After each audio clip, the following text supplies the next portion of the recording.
Images of Bo Dietl as the Italian Glimco in The Irishman have been released online exchanging dynamite. This well-known gangster was a capo of the Chicago outfit and was considered the city's biggest racketeer during the 1950s, during which the majority of The Irishman is set. He worked closely with Jimmy Hoffa and Chicago boss Sam Momo Gianganca, more on him in a later video, and was considered one of the chief soldiers of Al Capone's crew. Glimco was heavy on the labor union scene, usually being brought in to threaten or assault union members into helping the mob gain greater control over the unions. He gained control over many divisions and in the 1950s attempted to force his way to the top of the Chicago Federation of Labor through drive-by shootings, bombings, and death threats. It was once said of Glimco, "He is the mob. When he opens his mouth, it's the syndicate talking."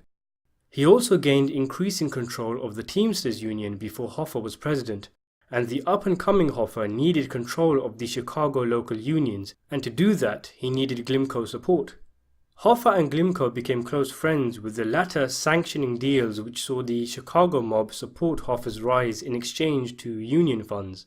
The law tried very hard to take down Glimco, who instead fought off prosecution and became the president of the local 777 in 1958.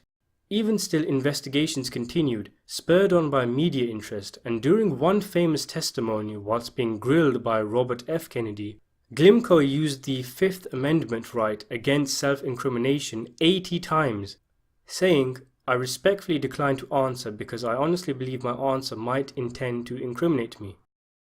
He exerted his power constantly in successful attempts to avoid jail time, bribing, threatening, assaulting, and intimidating witnesses against him, and having the Chicago police destroy files which could have otherwise incriminated him. Glimco was untouchable, and his legal battles seemed to end in 1958.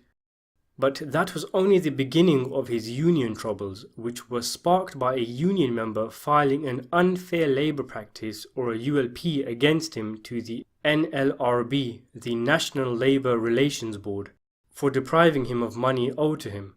This opened Pandora's box and led to unprecedented levels of investigations into Glimco's work, despite the original worker eventually being paid. His full union troubles are far too much to be covered in a single video, going all the way up until his death in 1989. But long story short, Glimco was done on tax evasion in the 1960s like Al Capone before him. He didn't go to jail, but had many assets seized and had to pay many fines, and thus his power within the Teamsters and the outfit wavered, and in the mid-60s he began to fizzle out of the public eye, and he died in the late 80s. Some suggest he actually died in the early 90s.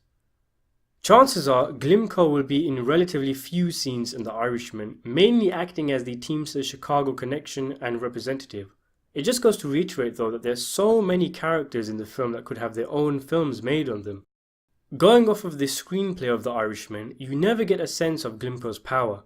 Jimmy Hoffa sends hitman Frank Sheeran to Chicago to work with Glimco, and the two men perform numerous tasks, mainly centered on blowing up or stealing taxicabs of rival unions, and Glimco educates Sheeran on union work.